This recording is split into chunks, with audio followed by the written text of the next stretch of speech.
Madame, Monsieur, bonsoir et bienvenue dans le 20h de TFM. Dans l'actualité de ce lundi, dernière étape du calendrier des examens. Les épreuves du BFM ont démarré ce lundi dans le département de Louga. 260 candidats ont manqué à l'appel, 70 à Linguère. Près de 190 000 candidats sont enregistrés cette année. Nous ferons le point à Dakar et en région. La population pédiatrique de plus en plus exposée à la Covid-19. Le chef du service pédiatrique de l'hôpital Albert Royer annonce avoir constaté 4 décès ainsi qu'une augmentation des cas chez les enfants. 15 patients sont hospitalisés à Albert Royer.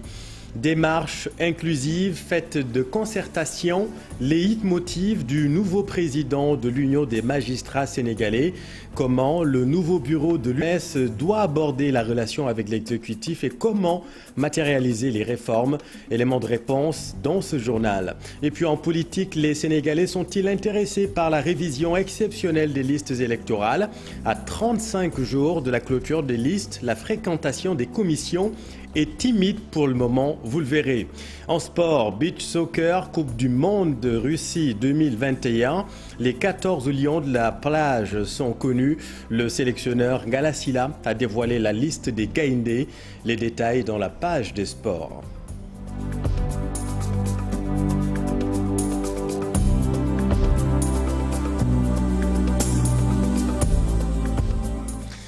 Les épreuves du BFM ont démarré ce lundi. Cette année, 190 000 candidats sont concernés. Sur l'ensemble du territoire, les épreuves ont démarré sous le signe du respect des gestes barrières contre le coronavirus. Voyons tout cela avec Marcel Farba Maroun et Alioune Diagne. Quelques flaques d'eau et un ciel plus ou moins sombre. La pluie s'étant abattue au petit matin n'a pas eu d'énormes conséquences au CEM Ahmadou Bamba Mbahan Diop 1, ex-Abdoulaye Mathurin Diop. Ici, les épreuves du premier tour du brevet de fin d'études moyennes se déroulent normalement pour le moment. Et les mesures barrières pour barrer le coronavirus ne sont pas en reste. Nous avons bien démarré, on a bien démarré à l'heure, à 8 heures. Tout se passe bien dans l'ensemble. On nous a doté des gels, du savon, le matériel dont on a besoin pour quand même, n'est-ce pas, donc au moins se protéger, etc. Et même des masques aussi, on nous a doté aussi de masques. Autre obstacle au bon déroulement des épreuves, les cas de fraude. Il y a en effet quelques jours, bon nombre d'entre eux ont été signalés lors du baccalauréat. Nous avons parlé aux surveillants en leur rappelant, n'est-ce pas, leur devoir et de veiller quand même à ce que cela ne se passe pas en tout cas dans ce centre.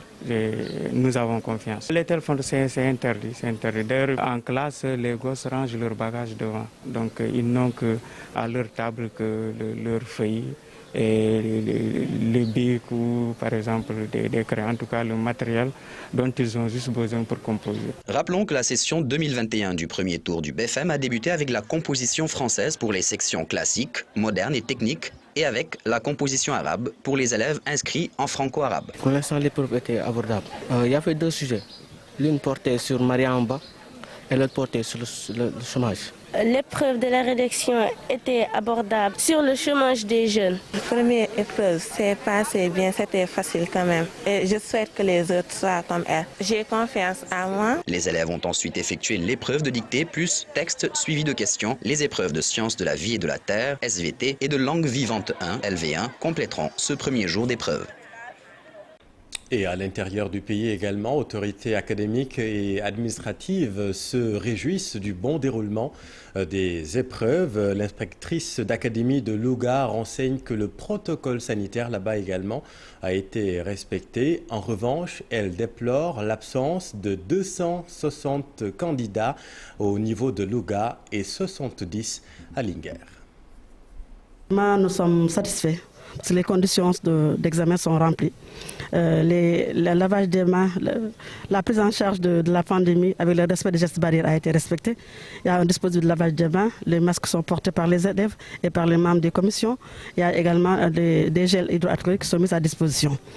Les enseignants, surtout les corps chargés de la surveillance, sont venus en nombre, ils sont venus à temps. les épreuves ont démarré à temps et les présidents de jury que nous avons rencontrés ont pris toutes les mesures nécessaires pour que l'administration des épreuves se fasse bien. Ils ont fait preuve de vigilance pour ne pas se tromper parce que vous savez que le problème de nos examens, c'est les examens nationaux. Et une erreur locale a des répercussions nationales. Donc il faut être très vigilant.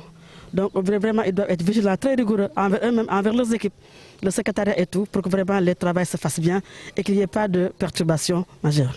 Donc pour spécifiquement Linguère, là nous sommes aujourd'hui, nous avons 2313 candidats inscrits, nous avons 70 absents et un taux de présence de 97,06%. Voilà. Bon, nous allons y réfléchir, hein, parce que ça, même le nombre est assez élevé quand même, 260 quand même pour l'académie, et c'est le grand nombre, c'est à Louga. Une fois rentrés, nous allons voir qu'est-ce qui a motivé tout ça et voir les raisons, s'il y a des raisons valables, que ces enfants puissent également avoir la chance de faire la session de remplacement. Parce que ça également, c'est des choses que nous avons étudiées et nous allons voir ce qui entraîne tout ça. 260 absents au niveau de l'IA de Louga, un nombre assez élevé effectivement. L'actualité dans le secteur de l'éducation nationale, c'est aussi le financement du programme national de dotation en tenue scolaire. Vous le savez, l'État a prévu 30 milliards de francs CFA à raison de 10 par an. Alors beaucoup s'interrogent sur l'opportunité et la logique. Voyons tout cela avec Pafaraning et Diafaraba. Tenue scolaire à coût de milliards, 10 par année pendant 3 ans. Une décision inopportune dans ce contexte où les priorités sont ailleurs, estiment les syndicats d'enseignants. Ils déplorent ce qu'ils qualifient de manque de vision de l'État en matière d'éducation. C'est que déjà, ça dénote d'une absence totale de priorisation des urgences auxquelles fait face le secteur de l'éducation. Parce que déjà, dans un secteur où nous savons que les priorités sont ailleurs, si l'État se permet de faire de pareilles dépenses, nous pensons que cela relève de l'amateurisme et d'une absence de volonté quand même de mettre ce secteur-là dans la performance. Pourtant, la question a été réglée par plusieurs décrets, renseigne l'ancien ministre de l'Éducation nationale. Khalidou Diallo rappelle l'origine de cette mesure. Lorsque j'étais aux affaires, j'avais trouvé qu'il y avait un abus au niveau des tenues scolaires avec des parents d'élèves qui cotisaient entre 25 000 minimum et 40 ou 50 000 francs au début de l'année comme inscription scolaire. C'est pourquoi, dès octobre 2009, j'ai sorti une circulaire limitant le droit d'inscription au niveau des lycées et collèges à 10 000 francs, c'est-à-dire de 3 000 à 10 000 francs. Et dans cette somme, il y a tout. Toutefois, les acteurs de l'éducation préconisent des solutions. Ils avertissent l'État sur la gestion de ce marché. Il y a encore beaucoup plus de 4000 abris provisoires dans le système. Et que ces abris provisoires, il suffisait pour l'État de prendre les 10 milliards pour 1 an, de les injecter, et ça nous permettrait d'avoir près d'une centaine de salles de classe. Ce qui fait que sur une durée de 3 ans, ça nous donnerait 300 salles de classe.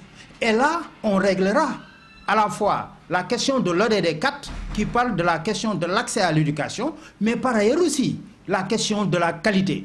Voir que la priorité est ailleurs et que le système qui était là déjà était bon par rapport à l'acquisition des tenues, il fallait juste l'améliorer. 30 milliards de francs CFA pour confectionner des tenues pour les élèves à partir de la prochaine rentrée scolaire. Une décision de l'État pour uniformiser le système qui n'est pas du goût de certains acteurs de l'éducation qui estiment que les priorités sont ailleurs. Et ce programme répond à un besoin d'équité sociale selon le ministre de l'Éducation nationale. C'est une instruction du chef de l'État qui sera mise en œuvre selon Mamadou Talla. C'est une analyse extrêmement courte quand on regarde ce qui se passe au niveau déjà du Sénégal. La tenue, elle existe déjà. Et qu'au niveau pédagogique, il y a beaucoup de points positifs par rapport à la tenue. Les élèves se retrouvent entre eux. Il y a cette dynamique d'équipe quand vous l'avez. En tout cas, ceux qui sont des pédagogues savent quel est le rôle que ça joue. Et également de la discipline, de l'hygiène. Donc on gagne sur tous les points. Maintenant, s'il y en a qui ne sont pas d'accord, ils peuvent l'être. Ça arrive. Mais cette directive du président de la République répond à un besoin d'équité sociale dans l'accès pour ça harmoniser, ça facilite. C'est comme ça qu'on le voit. Et de toutes les façons, ça commence déjà. Celui qui le dit, peut-être qu'il n'est pas dans les écoles, que ce soit dans le privé ou dans le public, au niveau du collège et partout. Vous savez que ça s'installe maintenant dans nos pratiques de tous les jours. Et maintenant, ça, cette décision, nous allons la mettre en œuvre. C'est une directive, on la met en œuvre. L'autre grand titre de cette édition, le variant Delta, n'épargne pas la population pédiatrique. À l'hôpital pour enfants Albert Royer, 4 patients sont décédés, dont un nourrisson de 8 mois seulement. Les spécialistes appellent à la plus grande vigilance aux fins de protéger cette couche vulnérable. Actuellement, force est de constater qu'il y a une augmentation très importante des cas pédiatriques. Il y a une augmentation très importante des cas graves au niveau pédiatrique, certainement due à l'agressivité de cette 3e vague due au virus mutant Delta. Et il faut dire qu'à ce jour, nous avons recensé au niveau de l'hôpital d'enfants Albert Royer 15 cas qui ont été hospitalisés pour des signes de gravité. Et à ce jour, parmi ces 15 cas, je peux dire qu'il y a eu 4 décès. Les 2 décès, le premier c'était un patient qui a été évacué au niveau du CTE pour une pathologie grave qui était un drépanocytaire, pour dire qu'il y a des courbes de morbidité qui sont recensées. Et le 2e décès également, c'était un drépanocytaire. Les 2 autres étaient des enfants qui n'avaient pas de comorbidité, mais qui avaient des pathologies très graves, et qui sont de plus en plus jeunes, il faut le dire, parce que nous avons recensé un patient de 8 mois. Ça veut dire qu'il a été contaminé par son environnement. Et à noter que le bilan du jour fait état de 13 décès et plus de 400 Covid+. Le ministère de la Santé et de l'Action sociale recommande désormais la vaccination des femmes enceintes contre la Covid-19. Les précautions qui étaient préconisées sont donc levées dans le même temps. Les malades guéris de la Covid et les femmes allaitantes font partie désormais de la cible à vacciner, renseigne un communiqué du ministère de la Santé et de l'Action sociale. Le professeur Moussa Seydi préconise, lui, l'évaluation des vaccins, de l'efficacité des vaccins utilisés au Sénégal. Pour le chef du service des maladies infectieuses du CHU de Fann, les explications de la dégradation de la situation sont à trouver dans le relâchement des populations et la réouverture tardive des CTE. C'est un reportage de Kepskam, Djibilay Diop aux États-Unis, commenté par Chérif Dia. Le monde entier avait salué le succès du Sénégal dans la riposte contre le Covid-19 lors de la première vague. Ce qui n'est plus le cas actuellement. Le professeur Seydi énumère les 2 raisons qui expliquent la dégringolade du Sénégal.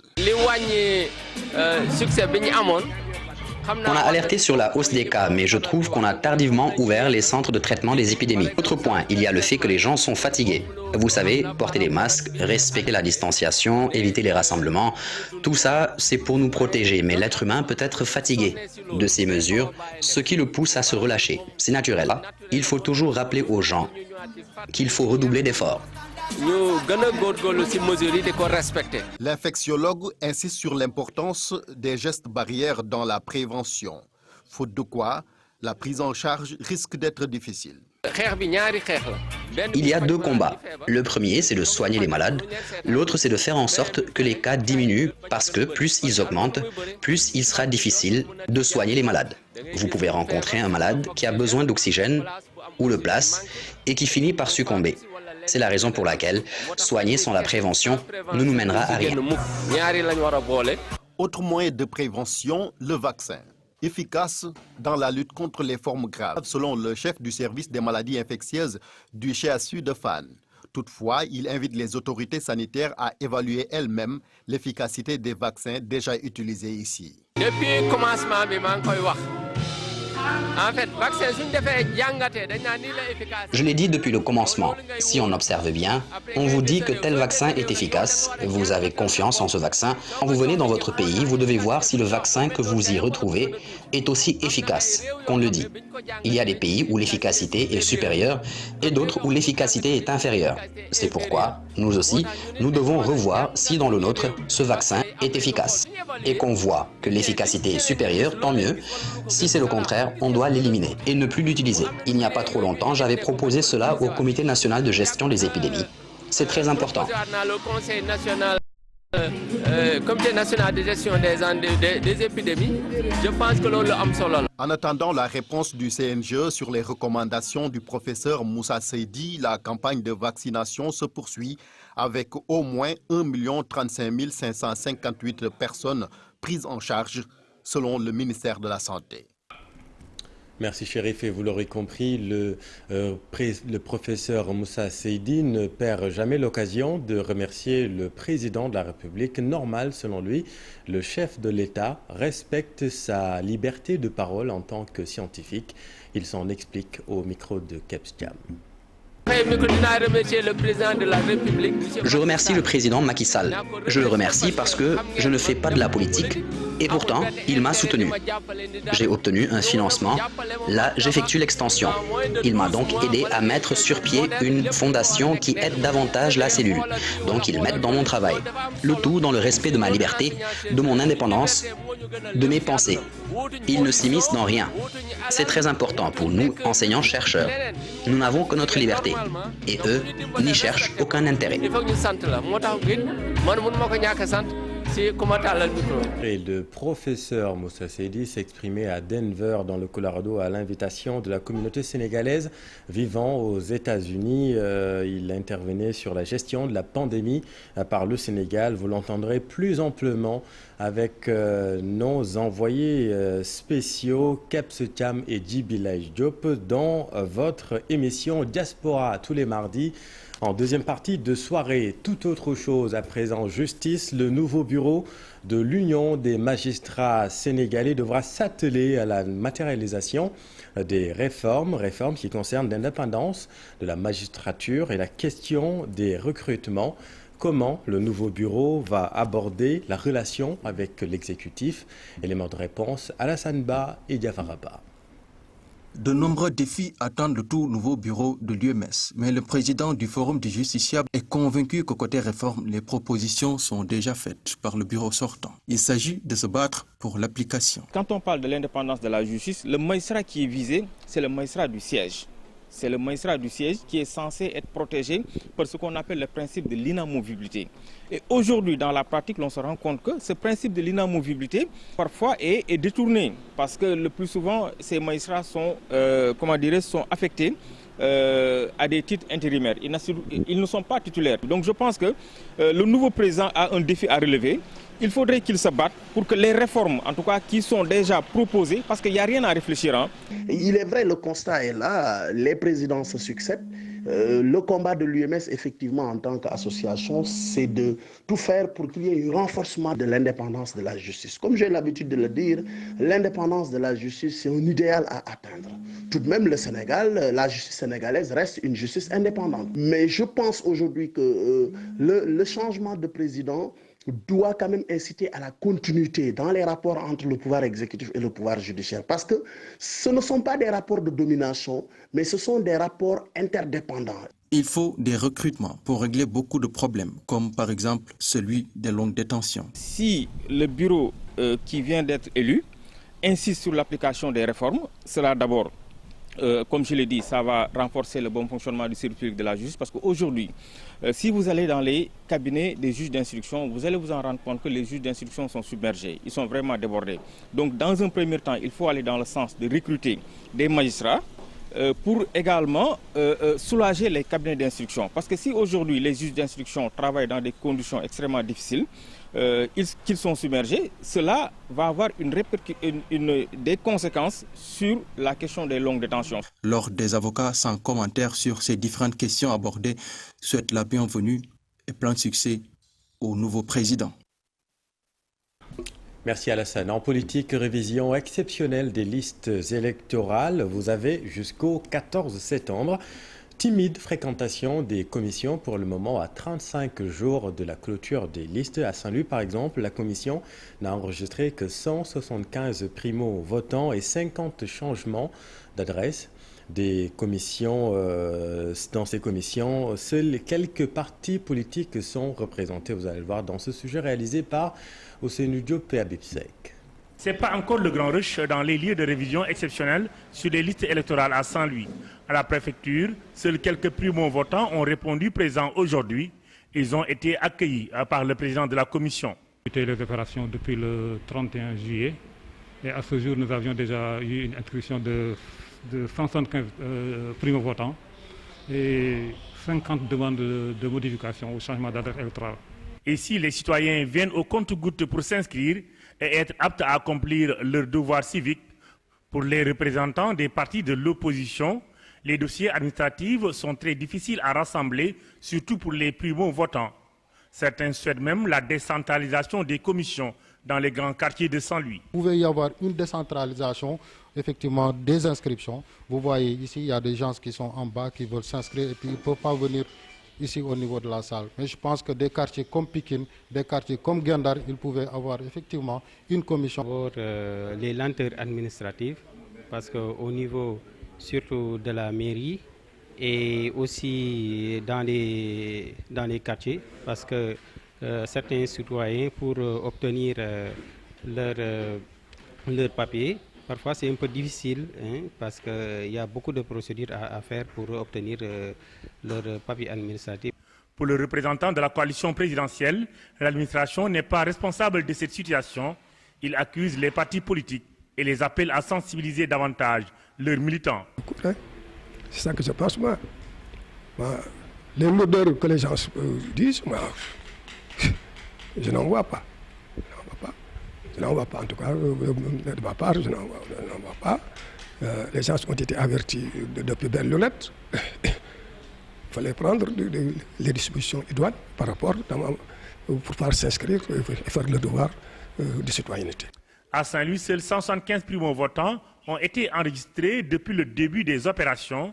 50 personnes ont aussi demandé des modifications ou des changements sur leur adresse électorale. Et rappelons-le, c'est nous, les listes sont ouvertes jusqu'au 14 septembre. Gestion de l'hydraulique rurale. Tous les conducteurs de forage se sont réunis ce week-end à Thiès pour se pencher sur les difficultés du secteur. Selon eux, ils ne perçoivent plus de salaire depuis 6 mois maintenant. Explication, cher Anta Diop. Ils sont venus de toutes les régions du pays. Ces conducteurs de forage se sont retrouvés à Thiès pour se pencher sur les difficultés constatées sur la réforme du secteur de l'hydraulique rurale. Aujourd'hui, Aquatec nous a donné raison. Il ne se passe plus une semaine sans que des populations du monde rural de la zone ne se soulèvent pour crier leur désaccord et leur mécontentement vis-à-vis de la société Aquatec, qui n'a respecté aucun de ses engagements vis-à-vis de la population et le contrat avec l'État du Sénégal. Car les acquis de l'hydraulique rurale vont se perdre à cause d'une mauvaise orientation de la réforme. Ces agents de l'hydraulique rurale estiment avoir plusieurs fois envoyé des correspondances au ministre de l'Eau et de l'Assainissement pour une rencontre, mais sans suite. C'est ici à Thiès qu'ils ont décliné leurs préoccupations. Pour les conducteurs de forage, nous demandons à l'OFOR et aux entreprises privées qui sont dans la zone centre de revoir leur situation salariale.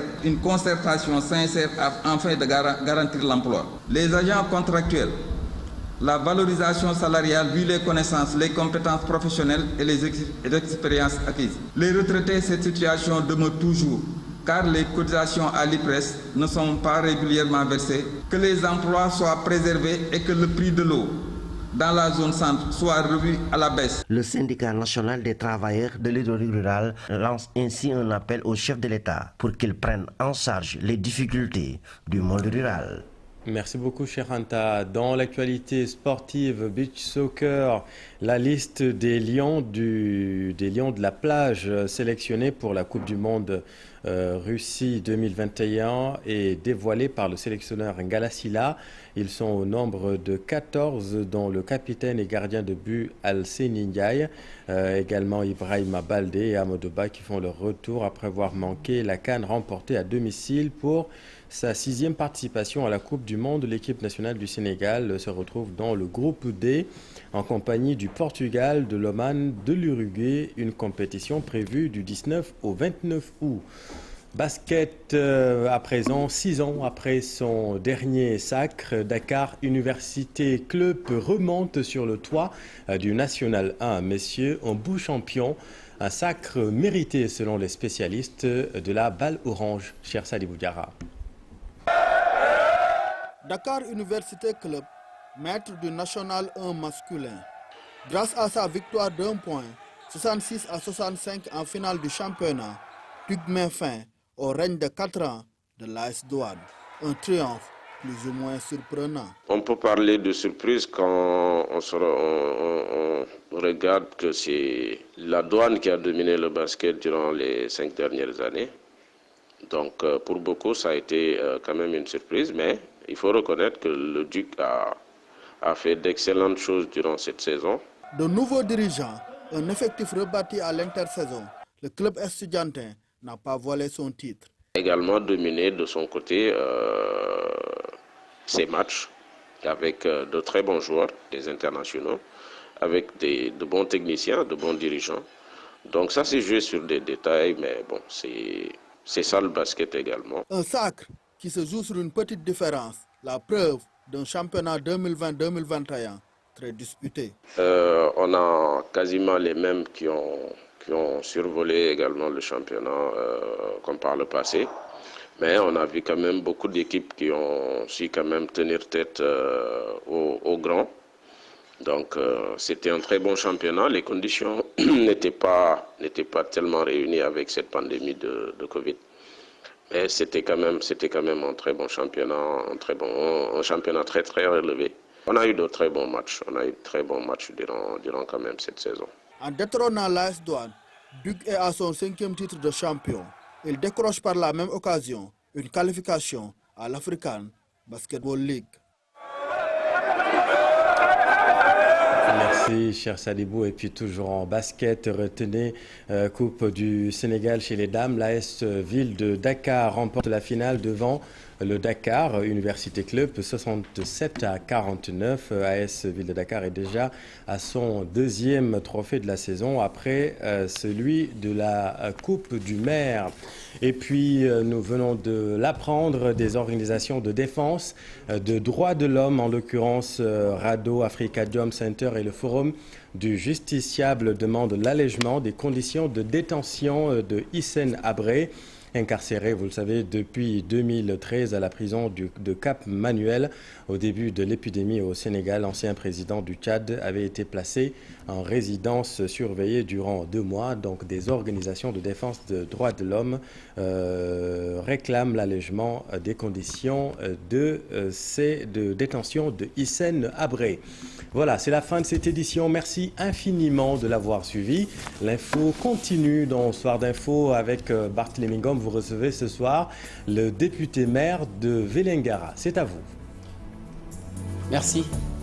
Merci beaucoup.